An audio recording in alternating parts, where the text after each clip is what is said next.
That night felt heavier than any night I had ever lived, and the air inside my small apartment felt thick like it was made of old sadness and forgotten memories, and I walked from one corner to another hoping that my breathing would calm down, but every breath felt heavier than the last, and I could not understand why my heart refused to slow down even for a second, and everything around me looked tired, like the walls had watched me break for far too long and could no longer pretend to be strong for me.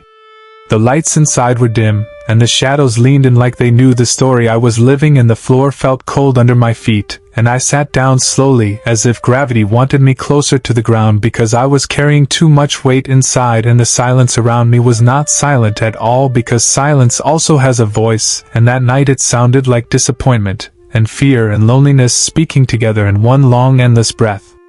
Bills were scattered on the table, and each paper felt like a reminder of how quickly life can take away stability and comfort, and I stared at the termination letter that had arrived that morning, and I could still hear the tone of my boss ringing inside my mind, telling me that the company was moving in a different direction and that my position was no longer required, and those words echoed like a distant thunder inside my ribs. The photo frame on the shelf watched me quietly, and inside it the smile of someone who had once promised to stay forever reminded me of how temporary promises can be, and my heart felt like a cracked bowl trying to hold water but leaking more than it could keep, and I pressed my hands against my face trying to hide from myself, but even behind my fingers the truth remained. I lowered my head and sat on the floor, letting my back rest against the wall because standing felt like too much effort, and I closed my eyes hoping that the darkness behind them would feel kinder than the darkness around me, and I tried to tell myself that I was strong, but the voice sounded weak and unfamiliar, like it belonged to someone else entirely. I reached for my phone not because I wanted to talk to anyone but because I wanted to say one last thing to myself, and I began typing slowly with shaking hands. I can't do this anymore, and when I looked at the words they felt like the last thread breaking inside me, and the tears that I had been holding back for days finally slipped out and fell onto the screen, making tiny circles of blurred light. My fingers let go of the phone, and it fell gently to the floor, and I could hear the soft thud vibrating through the silence like the world had sighed along with me, and I leaned my head back against the wall, and my throat tightened, and I felt a wave rising in my chest that I could not contain, and I whispered to the quiet room that I was tired of carrying the weight of everything. But then something unexpected happened. A sudden vibration cut through the silence, and my eyes opened slowly because I thought I had imagined the sound, but the vibration continued, and the faint glow of the phone lit up the shadows around it, and my heart skipped a beat because no one ever called me at that hour, and certainly not after the distance that had grown between me and everyone I once knew. I reached for the phone with trembling fingers, and when I turned it over, the name on the screen made my breath catch. Daniel, the friend who had once been closer than a brother, the friend who had disappeared from my daily life because we both got busy growing up and drifting apart, and I stared at the screen wondering why he would call me now at this exact moment when I was standing so close to the edge.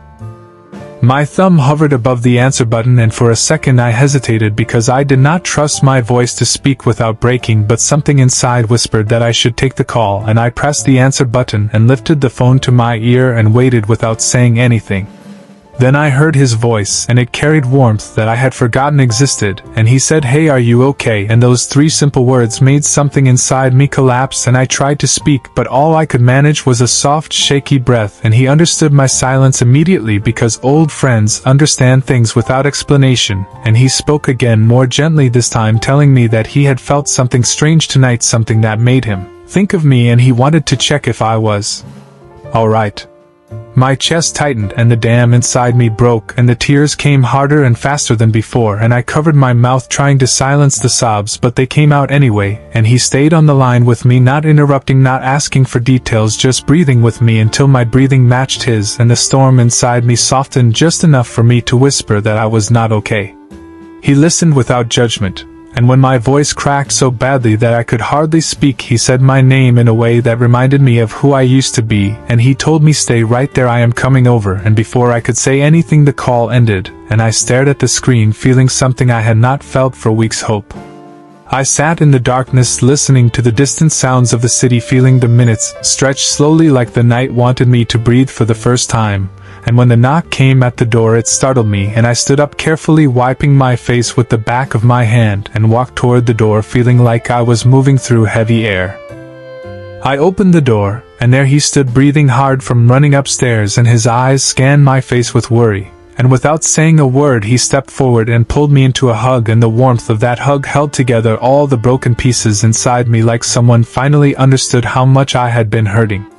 We sat on the floor leaning against the same wall where I had fallen apart moments ago, and he placed his hand on my shoulder telling me to talk if I could and listen if I could not, and it took a moment before the words spilled out, but once they did I could not stop, and I told him everything, every fear, every failure, every moment of loneliness that had been eating me from the inside.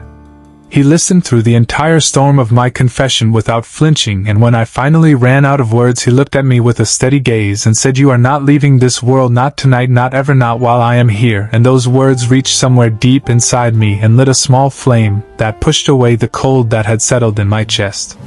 The hours passed quietly, and he stayed beside me making sure I never drifted back into the darkness, and when morning arrived I saw the sunlight touching the room in soft, golden tones, and the warmth on my face felt like life was offering me another chance, and I breathed it in like it was the first breath I had taken in days.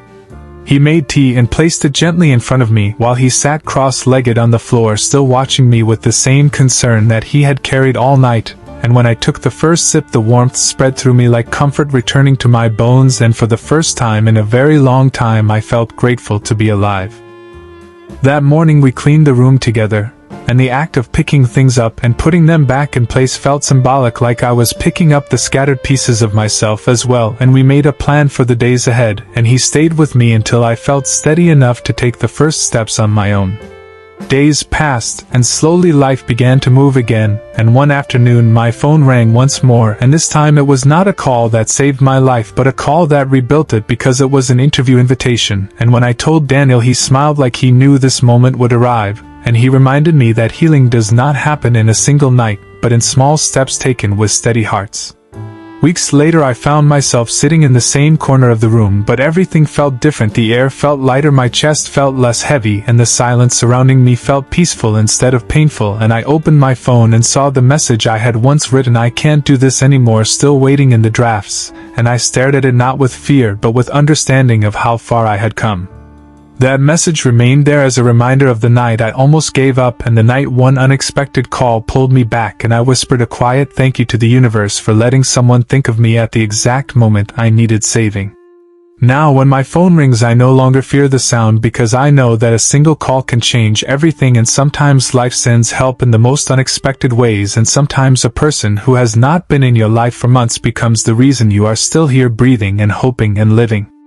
I sit by the window watching the world move, and I realize that I am still here not because I was unbreakable but because someone refused to let me fall, and because sometimes all it takes is one voice reaching through the darkness to remind you that you matter, and that your story is not over, and that life still waits patiently for you to choose it again.